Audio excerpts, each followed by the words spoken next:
The morning sun cast long shadows across the red dirt of Kepler 442c. As Kyung-ho finished checking the cattle pens, the metal gates gleamed in the early light, and the earth cows inside moved slowly through their morning routine. He wiped sweat from his forehead with the back of his weathered hand. 20 years of frontier life had carved deep lines around his eyes and turned his black hair silver at the temples. The other colonists called him the TerranCowboy. Not because he wore the old earth hats or boots like in the ancient movies, but because he had a way with animals that reminded people of those legendary figures from humanity's past. Whether it was the nervous cattle shipped from Earth or the strange local creatures that wandered near the terraforming station, Kyung-ho could calm them with just his presence. He walked toward the main building of Settlement 7, his boots crunching on the gravelly ground. The terraforming station hummed with activity as the morning shift began their work. Giant atmospheric processors stood like metal mountains on the horizon, slowly changing the planet's air to something humans could breathe without masks. It would take another 50 years, but Kyung-ho had patience. He had learned that from working with animals. Inside the station, Hae-won looked up from her computer screens. The young scientist was tracking the local wildlife populations, making sure the terraforming process did not hurt the native species. Her desk was covered with charts and photos of the strange creatures that lived in the crystal canyons north of the settlement.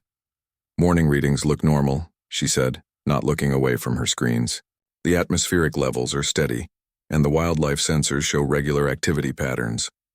Kyung-ho poured himself coffee from the old pot they kept in the corner. The bitter liquid was one of the few luxuries they had brought from Earth. Any word from the survey teams up north? They finished their sweep yesterday. Found some interesting mineral deposits in the deep canyons, but nothing that should affect our work here. Hae-won finally turned to look at him. Why do you ask? He shrugged, unable to explain the feeling that had been bothering him all morning. Something felt different about the day, like the air before a storm. The cattle had been restless during feeding time, and even the local bird-like creatures that usually sang from the station's roof had been quiet. Just curious, he said, drinking his coffee and looking out the window toward the northern mountains. The communication system crackled to life with the daily check-in from the main colony ship in orbit. Captain Min-seo's voice came through clearly, reporting normal conditions and sharing news from other settlements across the planet. Everything seemed routine, but Kyung-ho could not shake his unease. Around noon, as he was repairing a fence damaged by one of the local rock-burrowing creatures, his personal scanner beeped with an unusual reading. The device showed energy signatures coming from the northern canyons. Strange energy signatures that did not match anything in the database. Hae-won was in the lab when he found her, studying tissue samples under a microscope. She looked at his scanner readings with growing interest. These energy patterns are not natural, she said, adjusting the scanner's display, and they are not from our equipment or any other human technology I know. Could be a crashed ship, Kyung-ho suggested. Or maybe some kind of natural phenomenon we have not seen before. But even as he said it, he did not believe his own words. The readings looked deliberate, controlled. Someone or something was using advanced technology in those canyons. We should report this to the main colony, Hae-won said. Let them send a proper survey team. Kyung-ho looked at the scanner again. The energy signatures were getting stronger, and now they showed movement patterns. Whatever was out there was active, and it was moving deeper into the canyon system, where the native wildlife made their homes. That could take days, he said, maybe weeks if they are busy with other priorities. He thought about the creatures he had seen in those canyons during his earlier surveys. Small flying things with bright scales that caught the sunlight like jewels. Gentle plant eaters that lived in family groups and sang to each other with voices like crystal bells. If someone was operating illegal technology in their territory, those creatures could be in danger. I'm going to take a look, he decided. Heading toward the equipment locker.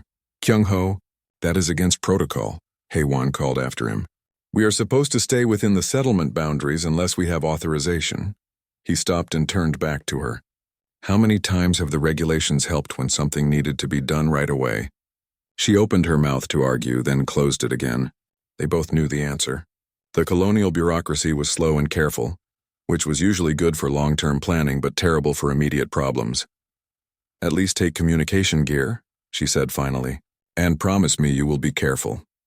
Kyung-ho loaded his hover bike with basic supplies, a portable scanner, and his old hunting rifle.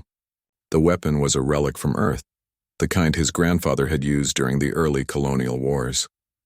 Most people carried energy weapons now, but Kyung-ho trusted the simple mechanical device that never needed charging and always fired when he pulled the trigger. The hoverbike lifted smoothly off the ground, and he guided it toward the northern canyons.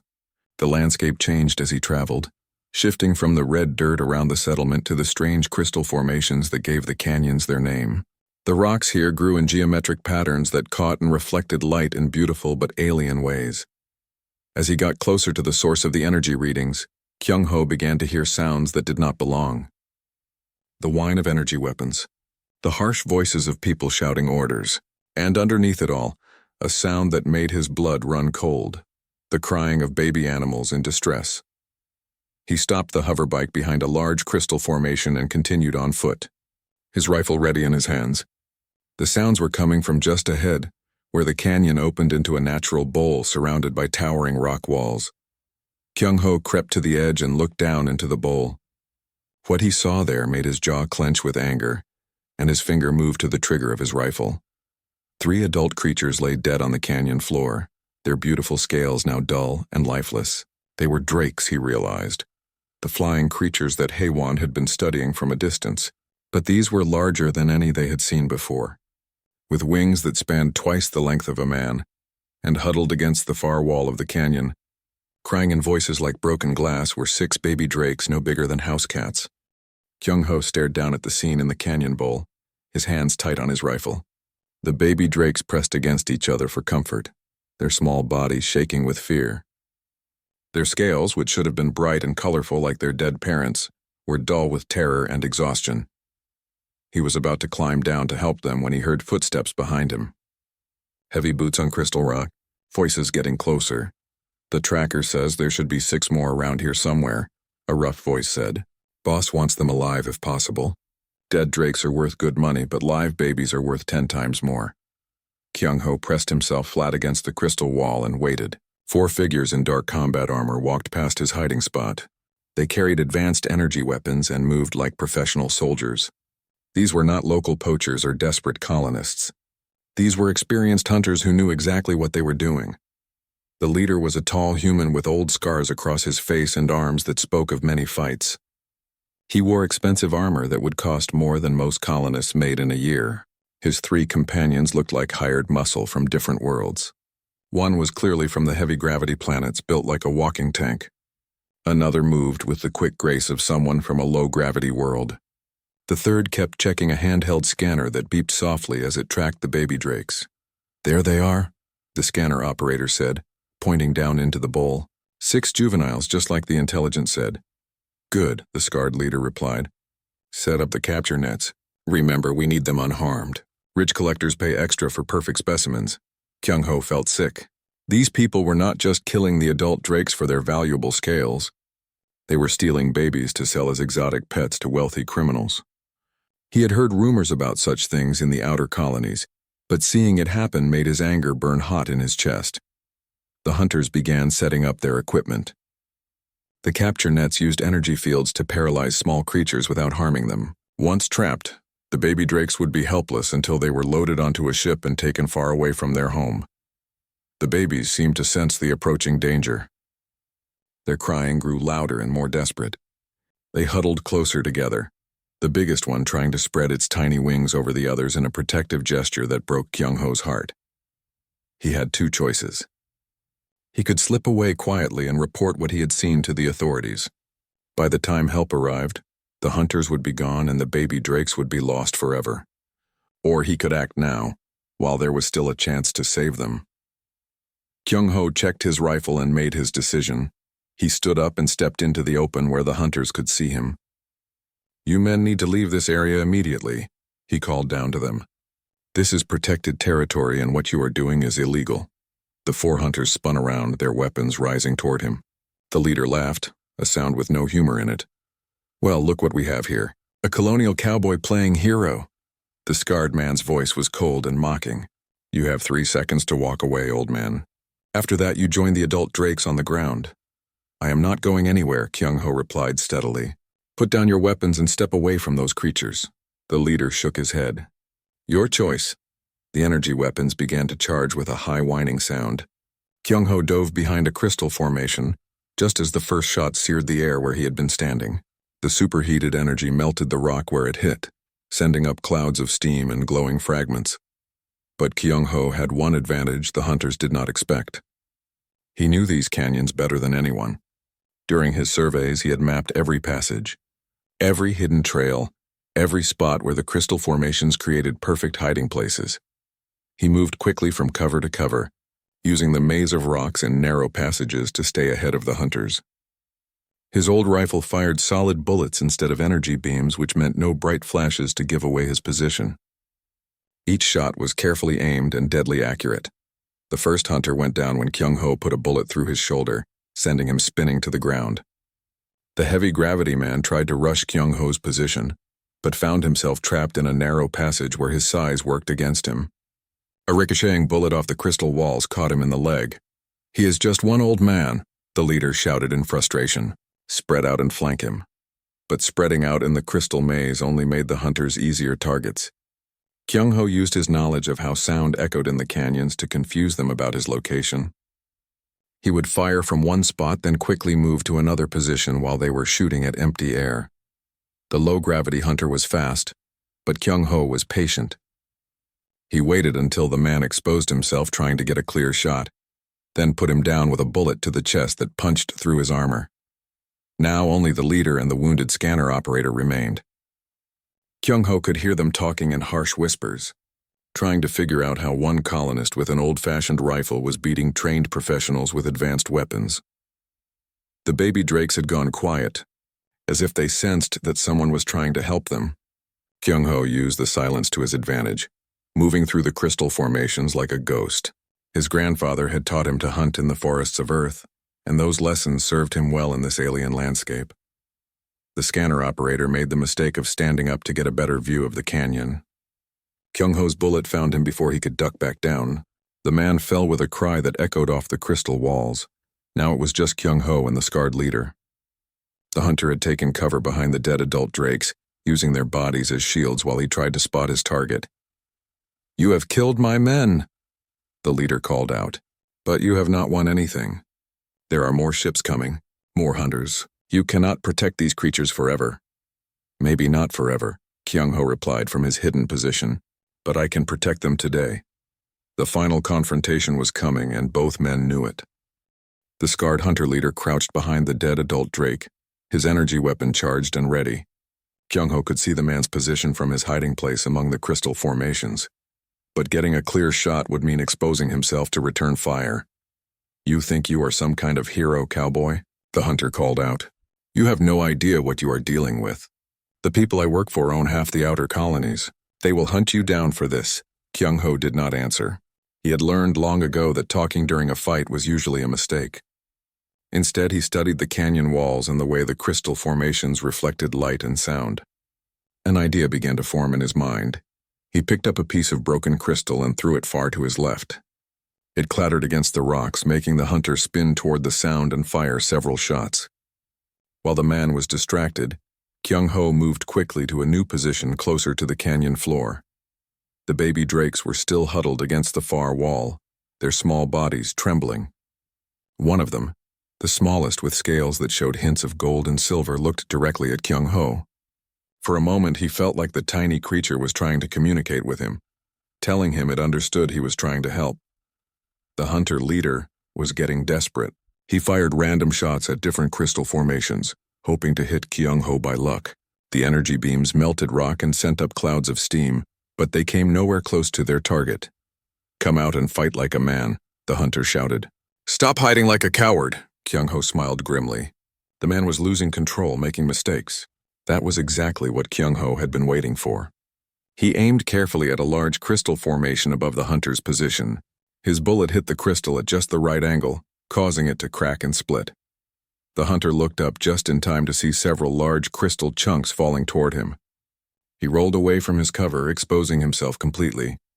Kyung-ho's second shot took him in the shoulder, spinning him around and sending his weapon flying.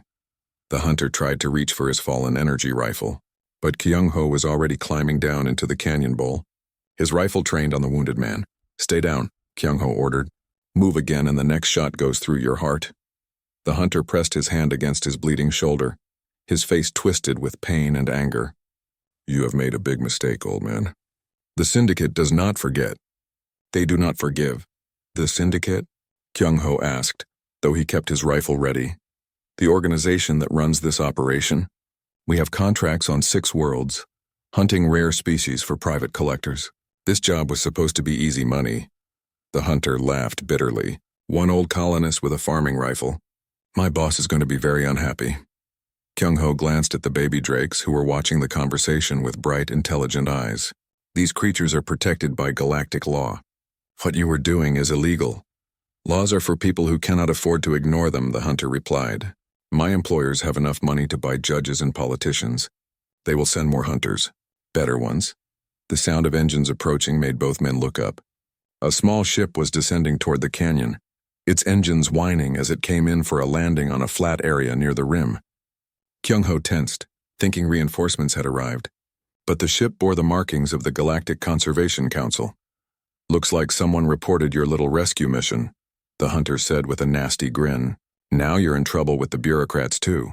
The ship landed and 3 people in official uniforms climbed out. The leader was a stern-faced man in his 50s who carried himself with the stiff posture of someone used to giving orders. Behind him came 2 younger assistants with recording equipment and scanners. This is Representative Doc Soo of the Galactic Conservation Council, the leader called down into the canyon. All persons in this area are ordered to cease hostile actions immediately. Kyung-ho lowered his rifle but did not put it away. The hostile actions are finished. This man and his team were hunting protected species illegally.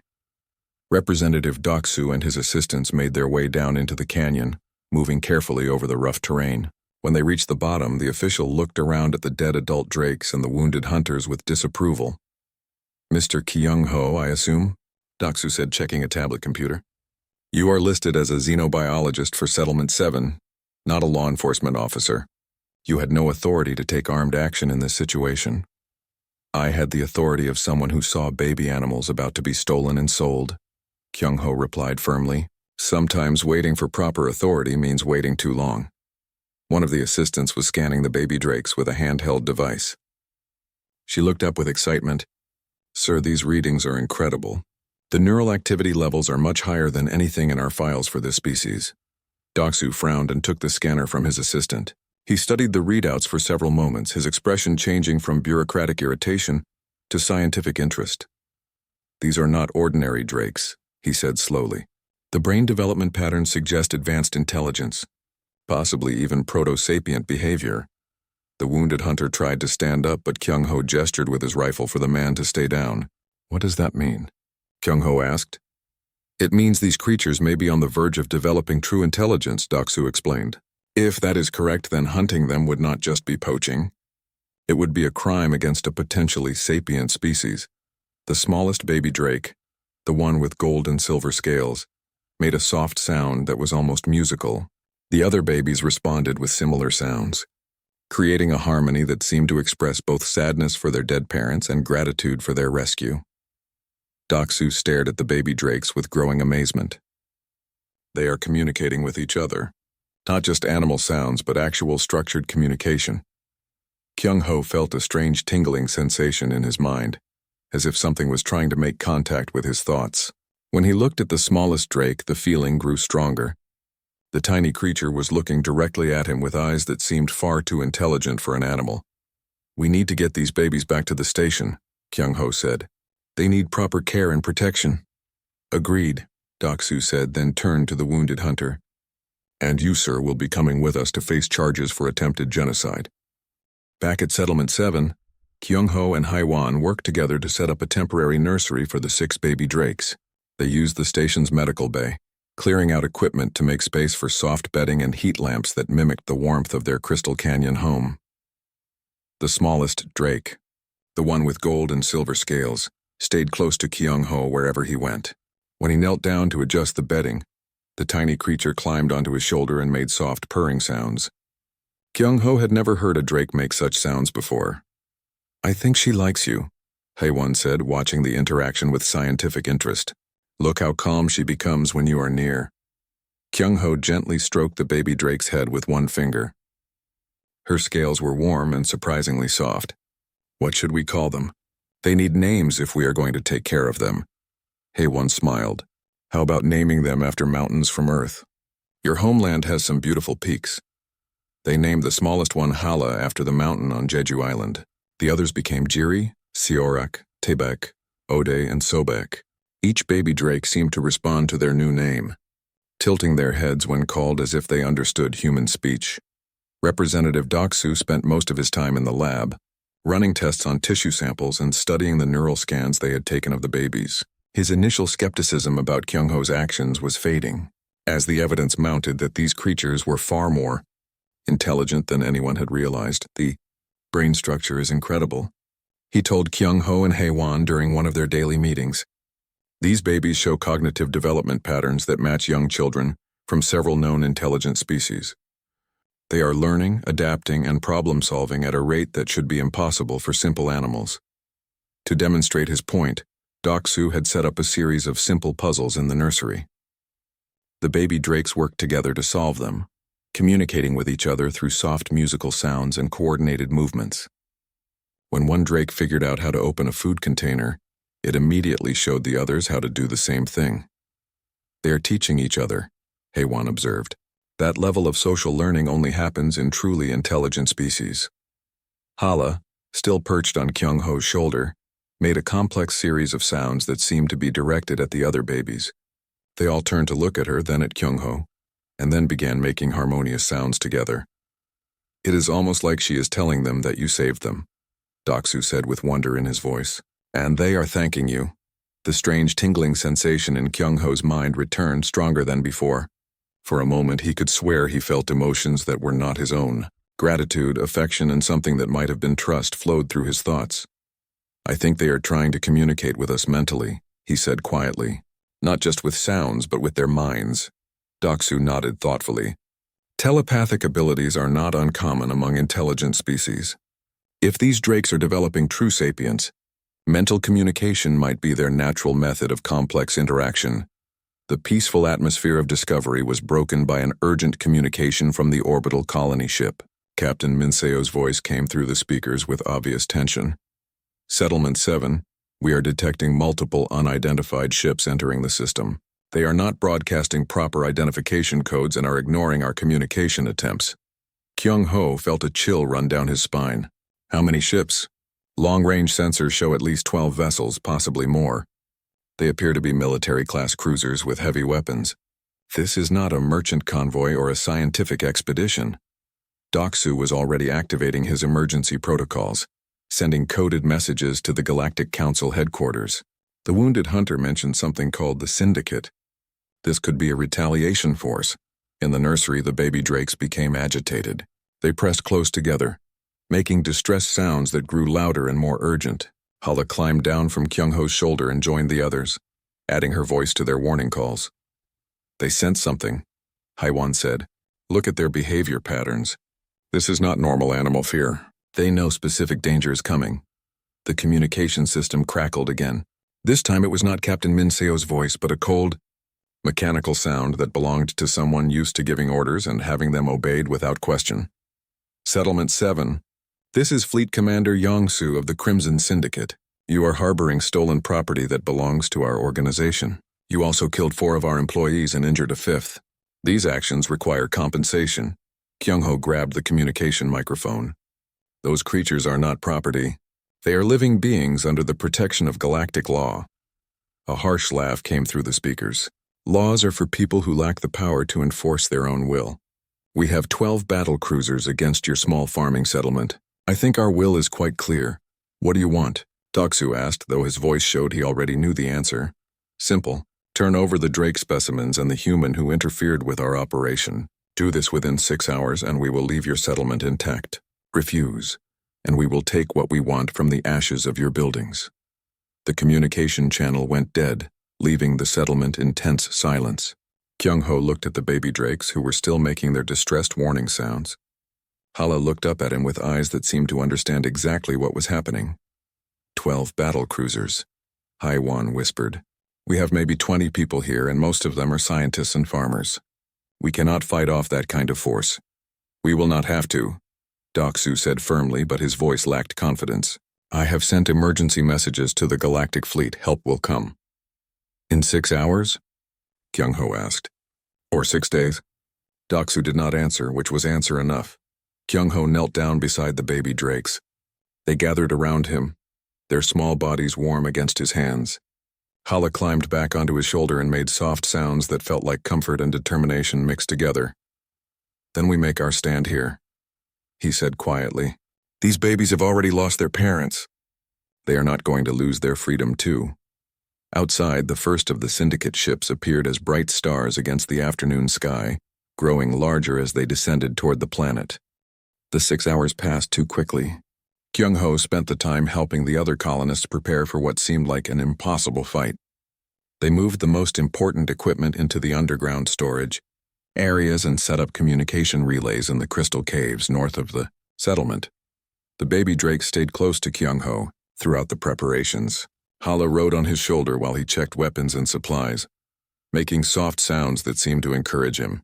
The other 5 babies followed wherever he went, as if they knew he was their protector. The mining charges could bring down some of the canyon walls, said Jinwoo, the settlement's engineer. If we set them right, we might be able to block the main approach routes. What about the atmospheric processors? Asked Haewon.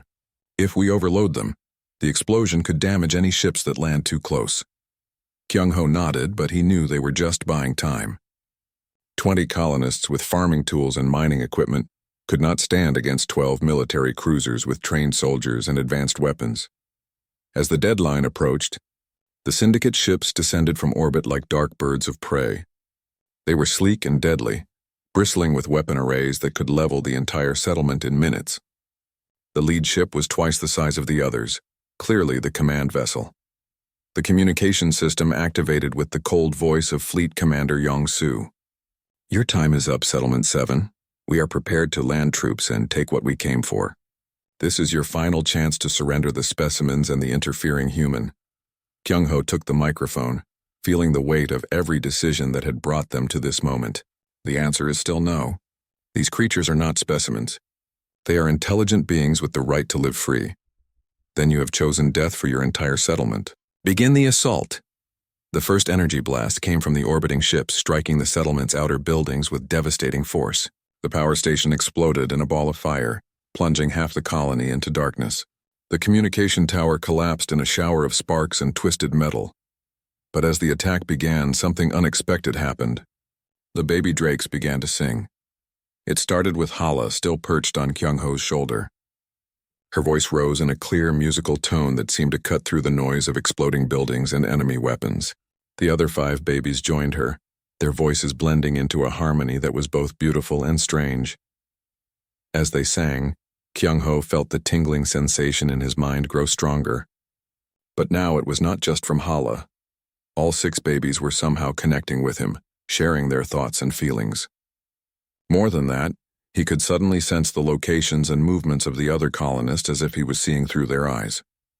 What is happening? Haewon asked from her position near the lab. But even as she spoke, Kyung-ho could feel her surprise and wonder as she too began to experience the mental connection. The baby drakes were creating a network that linked all the humans in the settlement. Jinwoo, working to set off the mining charges, suddenly knew exactly when and where the enemy troops would try to advance. Dr. Park, defending the medical station, could sense approaching soldiers before they came into view. They are helping us, Kyung-ho realized. The babies are letting us share information instantly. The first syndicate transport ships landed outside the settlement, disgorging squads of heavily armed soldiers. They advanced in professional formation, expecting to overwhelm a small group of frightened farmers and scientists. Instead, they found colonists who seemed to know their every move before they made it. Jinwoo triggered his mining charges at exactly the right moment, bringing down a wall of crystal that trapped half the assault. Force. Dr. Park used the medical station's emergency lighting to blind soldiers trying to storm her. Position, Kyung-ho led a group of colonists in a fighting retreat toward the crystal caves, using the same tactics that had worked against the hunters. But now, guided by the Drake network, every colonist moved with perfect coordination. They knew where their allies were, where the enemies were coming from, and how to support each other without shouting orders or making signals. The Syndicate soldiers had better weapons and armor, but they were fighting an enemy that seemed to read their minds. Every ambush was detected before it could be sprung. Every flanking movement was countered before it began. How are they doing this? Commander Yongsu's angry voice came over captured communication equipment. These are farmers, not trained soldiers. Sir, they appear to have some kind of advanced coordination system, one of his officers replied. Our tactical computers cannot predict their movements. Hala pressed closer against Kyung-ho's neck, her warm scales pulsing with what felt like determination and fierce protectiveness. Through the mental link, he could sense her thoughts and emotions more clearly than ever. She was not just grateful for her rescue. She was bonding with him as family, as pack, as something deeper than either concept. The other babies were forming similar bonds with different colonists. Jiri had connected with Haiwan, sharing the scientist's love of learning and discovery. Sorak had bonded with Jinwu, matching the engineer's practical problem-solving nature. Each connection strengthened the overall network, but the Syndicate had overwhelming numbers and firepower. As the colonists fell back deeper into the crystal caves, energy blasts began to melt the rock walls around them. The beautiful formations that had stood for thousands of years crumbled under the assault. We cannot hold them much longer, Jinwu said during a brief lull in the fighting. They are bringing up heavy weapons to blast us out of these caves. Through the Drake network, Kyung-ho could feel the fear and exhaustion of his fellow colonists. They had fought bravely, but courage alone could not overcome such odds. Then Hala began to sing again, but this time her voice carried a different note. Not the harmony of coordination, but something that felt like a call for help, a call that reached beyond the caves, beyond the settlement, toward something vast and patient that had been sleeping in the depths of the planet. The crystal walls around them began to glow with soft, pulsing light. The planet itself was waking up. The crystal walls grew brighter as Hala's song continued. The light spread through the cave system like water flowing downhill, awakening formations that had been dark for centuries.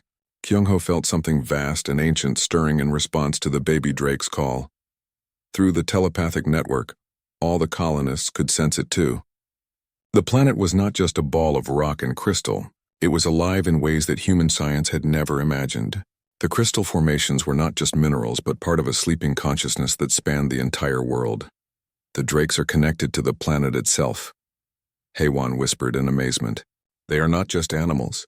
They are part of a larger intelligence. Outside the caves, the Syndicate soldiers were setting up massive energy cannons to blast through the crystal walls. Commander Yongsu had grown tired of the unexpected resistance and decided to end the fight with overwhelming firepower. Bring down the entire cave system, if you have to, his voice echoed from captured communication equipment. I want those specimens, and I want them now. But as the cannons charged up, the crystal formations began to respond. Spikes of glowing crystal erupted from the ground around the Syndicate positions. Energy fields that had been dormant for thousands of years came to life, disrupting the soldiers' weapons and communication systems. The planet was defending itself, and the baby drakes were its voice. Kyung-ho felt Hala's excitement and joy through their mental connection. She was not just calling for help. She was introducing the sleeping planet to the humans who had shown kindness to her kind. Through the network, the planetary consciousness could experience human emotions, human thoughts, human determination to protect the innocent. The crystal caves became a fortress that moved and changed to protect its defenders. Passages opened to allow the colonists to retreat deeper into safety. New walls formed to block enemy advances. The very rock seemed to flow like liquid, reshaping itself according to need. This is impossible, Commander Yongsu snarled over the radio. Planets do not fight back. This one does, Kyung-ho replied grimly. But even with the planet's help, the situation remained desperate. The Syndicate had orbital bombardment capabilities that could crack continents. If they decided to destroy the settlement from space, no amount of crystal magic could protect the colonists. That was when the first galactic fleet ships appeared on the horizon. Admiral Sunja commanded the rescue force from her flagship, a massive battlecruiser that dwarfed even the largest Syndicate vessels. She had received Doksu's emergency messages and immediately dispatched every available ship to protect the settlement. Syndicate fleet. This is Admiral Sunja of the Galactic Navy. Her voice cut through all communication channels. "You are engaged in illegal military action against a protected colony. Withdraw immediately or face the consequences." Commander Yongsu's reply was filled with arrogance and miscalculation. "Admiral, you are outnumbered. We have 12 heavy cruisers against your 6 ships. Stand down and we will let you leave peacefully." "Actually," Admiral Sunja said calmly, "you should count again." More ships appeared from behind the planet's moons and from hyperspace jump points throughout the system. What had looked like 6 galactic fleet vessels was actually the advance guard of a full battle fleet. 30 warships surrounded the Syndicate force, their weapons powered and ready. The space battle that followed was brief but decisive. The Syndicate ships were built for raids and intimidation, not for fighting a prepared military force. Admiral Sunja's fleet had been hunting these same criminals for months, and they knew exactly how to counter every Syndicate tactic. On the planet's surface, the remaining Syndicate soldiers found themselves caught between the awakened crystal formations and marine dropships full of galactic fleet soldiers. The few who survived the assault surrendered quickly. Commander Yongsu tried to escape in his flagship, but the planetary crystal network had one more surprise. Massive crystal spears erupted from the planet's surface, reaching into space like enormous fingers. They wrapped around the fleeing Syndicate command ship and gently but firmly pulled it back down to the surface. The war was over almost as quickly as it had begun. In the aftermath, Kyung-ho sat in the crystal caves with the 6 baby drakes gathered around him. Hala had grown noticeably larger during the fighting, as if the intense mental connection had accelerated her development. All 6 babies showed signs of rapid maturation. "They are changing," Haewon observed, running her scanners over the young drakes. "The neural activity levels have increased dramatically. I think the bonding with us and the planet has pushed them into full sapience." Admiral Sunja arrived at the caves with a full honor guard. She was a stern woman with silver hair and eyes that had seen too many battles, but she looked at the baby drakes with obvious respect. "Representative Doksu has briefed me on the situation," she told Kyung-ho. "The Galactic Council is prepared to officially recognize these creatures as a sentient species. This planet will become a protected preserve." "What about the Syndicate?" Kyung-ho asked. "The survivors will face trial for attempted genocide," Admiral Sunja replied. "The penalties are severe. This kind of hunting will not happen again." Hala climbed onto Kyung-ho's shoulder and made soft sounds that felt like contentment and safety. Through their mental bond, he could sense her thoughts more clearly than ever. She was no longer just a baby animal he had rescued. She was a young, intelligent being who had chosen him as family. "There is one more thing," Admiral Sunja said. "The Galactic Council wants to establish a permanent research station here to study the relationship between the drakes and the planetary consciousness. They have asked if you would serve as the first human-drake liaison." Kyung-ho looked around at the glowing crystal caves, at his fellow colonists who had fought so bravely, and at the 6 baby drakes who had grown into something wonderful and strange. He felt the vast presence of the planetary mind, patient and ancient, welcoming humanity as partners in protecting this world. "I accept," he said simply. The baby drakes sang in harmony, their voices echoing through the crystals and carrying their joy to every corner of the planet. 6 months after the battle, Kyung-ho rode his hoverbike through the crystal canyons where everything had begun. The landscape looked different now. Where energy weapons had melted rock, new crystal formations had grown in patterns that seemed almost artistic. The planet was healing itself and making something beautiful from the scars. Hala flew alongside him, her wings now strong enough to carry her for hours at a time. She had grown to the size of a large dog, her gold and silver scales gleaming in the morning light. The other 5 drakes had grown just as much, each developing their own personality and special abilities. The mental connection between humans and drakes had become stronger and more refined over time. Kyung-ho no longer felt the overwhelming rush of shared thoughts. Instead, it was like having a quiet conversation with a trusted friend who happened to speak through emotions and images rather than words. Settlement 7 had been rebuilt and expanded. The new buildings were designed to work with the crystal formations rather than against them. Human technology and planetary consciousness had found ways to cooperate, creating a colony unlike anything else in the galaxy. Scientists came from across known space to study the unique partnership. The drakes were officially classified as a developing sapient species under full galactic protection. Their relationship with the planetary mind was recognized as the first documented case of a world consciousness cooperating with off-world settlers. Kyung-ho's new job as human-Drake liaison kept him busy. He helped translate between the different forms of communication, mediated disputes when human needs conflicted with planetary processes, and continued to care for the growing Drake population. More adult Drakes had emerged from deep caves throughout the planet. They were cautious around humans at first, but the babies served as ambassadors, sharing their positive experiences through the mental network. Soon, small groups of adult Drakes were working alongside human researchers, sharing knowledge that had been accumulated over thousands of years. The atmospheric processing will be complete ahead of schedule, Haewon reported during their weekly meeting. She had been promoted to head of the new Planetary Studies Department. The Drakes have shown us how to work with the natural systems instead of replacing them. Representative Doksu had remained on the planet to establish the new research protocols. His stern bureaucratic manner had softened considerably after spending months working with creatures that communicated through pure emotion and shared experience. The Council has approved funding for 50 more researchers, he told Kyung-ho, and the Colonial Administration wants to use this planet as a model for future settlements. They are calling it the Kepler Protocol. Kyung-ho smiled at that. The idea that their small frontier colony could influence how humanity approached other worlds seemed impossible, but the results spoke for themselves. Crime rates were nearly zero because the Drakes could sense hostile intentions. Agricultural yields had doubled because the planetary consciousness guided optimal planting patterns. Even the weather seemed more cooperative, as if the world was actively helping its new human inhabitants.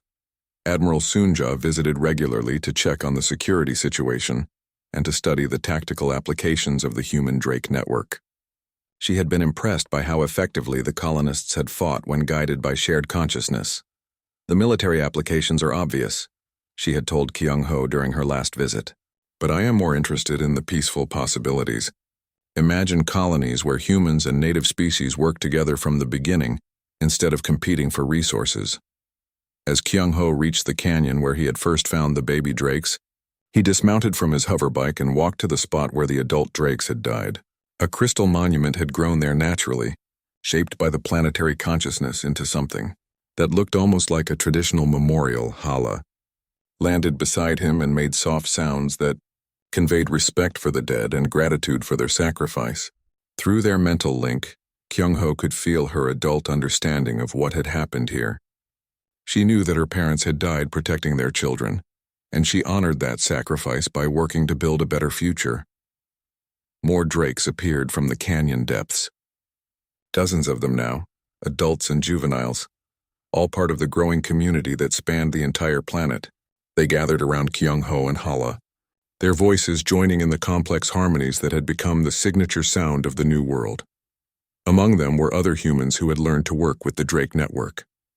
Jin-woo was there with his engineering team, planning new construction projects that would enhance rather than disturb the crystal formations. Dr. Park had become the planet's first interspecies medical specialist, learning to treat both humans and Drakes. Even some of the former syndicate prisoners had been allowed to stay after completing their rehabilitation. Working with empathic Drakes had changed their perspective on intelligent life. They could not hide their thoughts and feelings from creatures who communicated through pure emotion, and that honesty had gradually transformed them into better people. As the sun reached its peak, casting rainbow patterns through the crystal walls, Kyung-ho felt a deep sense of satisfaction. He had saved 6 baby Drakes from hunters, but in the process he had helped create something much larger. A new kind of civilization where different forms of intelligence could work together as partners rather than competitors. Hala settled on his shoulder, her weight familiar and comforting. Through their bond, he could sense her contentment and her excitement about the future. More Drake eggs were being found throughout the planet's cave systems. The species was not just surviving but thriving. The hoverbike carried them back toward the settlement as the day began to cool. Behind them, the crystal canyon sang with Drake voices, carrying messages of hope and cooperation to every corner of the world. Ahead lay the busy human buildings where people from dozens of worlds worked together to build something unprecedented. In galactic history, Kyung-ho had come to Kepler 442c as a simple cowboy looking for a quiet life on the frontier. He was leaving the canyon today as the architect of a new kind of future, one where the old barriers between species had dissolved into something better. The planet hummed with contentment around them, and in that vast harmony, both human and Drake found their home among the stars.